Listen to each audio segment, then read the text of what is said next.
Hey folks, welcome back to the channel. Thought I would do a little video instead of answering viewers' emails and questions about how I grow seeds, avocado seeds. I do them both ways, as everybody always talks about. You can do it in the dirt and you can do it in water. So let's take a look at what we got here. These are some recent, these three here, the most recent, growing in water and dirt, and then these are some older ones. So I seem to do better in water getting them to grow than I do in soil for speed and for time. And the reason, what I do, my little trick, if it's a trick at all, I don't use tap water when I put these. I use bottled water, from a big box store. No chlorine in it, has some minerals added. I've always had better luck doing that than using tap water, and that's how I get these things to sprout. This one's just starting to pump off some leaves. This one here is about 3 weeks old. This one here, these are about 3 months old in soil. Now I use the Gary's Top Pot soil, and I put about 10 of these out, and I got about 2 or 3 of them. Both these are Hass. This is a Hass. This one here's a little older one we did later last year. This is a Pinkerton. This here, little taller one here, is a Hass. This one is a reed seedling from last year. You can see how the little different growth on them. These, I think these were started in dirt. These were started in dirt. Yeah, actually, this reed was started in water. I'm sorry. And then this Hass here is about 3 weeks old.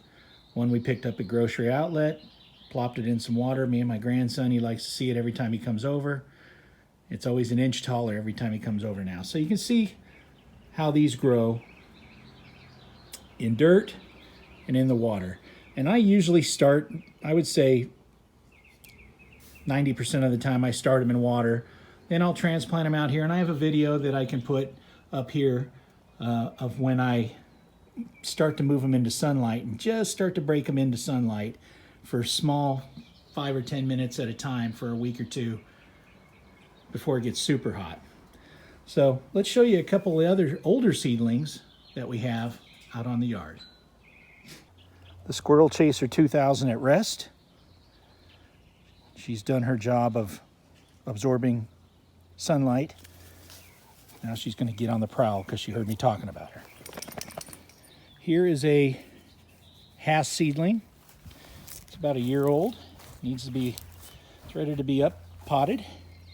It's got one of those little electric tiki torches my wife likes. But this one's about a year old. It's sort of growing all over the place.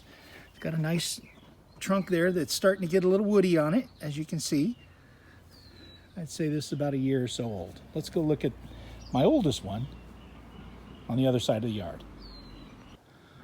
This one here has been in this container for a couple of years now, and it was in smaller container before. This is a reed seedling, and this thing is the one I have kept out in the winter and in the summer, just trying to get it acclimated to the weather we have here, and it's doing pretty good. A lot of new growth. You can see the older growth here, and a little ladybug on there. New growth here. This thing's about 4 or 5 feet tall, branching in all directions like I like my trees. Got the new growth coming in here. This one's ready to be up potted, and I did buy a container from the last video that this one will be going into. So we'll be doing that shortly. But this is about a 3-year-old seedling, 2.5-year-old seedling, probably 3-year-old seedling, let's say. It's been in the winters and summers of Lake Elsinore here for the last 3 years. And one more seedling I almost forgot about. One here that's been trimmed and then shot off 2 separate trunks pretty equally. And now those are both starting to branch in different directions. But this is what you do with your seedlings and how I handle them, and then I'll graft something onto these here, and I've been meaning to, just haven't got around to it. We have a little contest going on this one from a few months ago that we were going to have people pick what they wanted on there. Some onions that have gone to seed, as you can see. This is the Jan Boyce that we grafted onto a reed seedling. Jan Boyce is doing really well. Anyway, that's how we handle our... This is another Jan Boyce it was taken off of, or maybe the other Jan Boyce it was taken off of. I've got a few of them floating around here. But I just wanted to show you how we handle, seed pits here. And I prefer water, but I do use bottled, filtered water, not tap water. Please like, share, subscribe.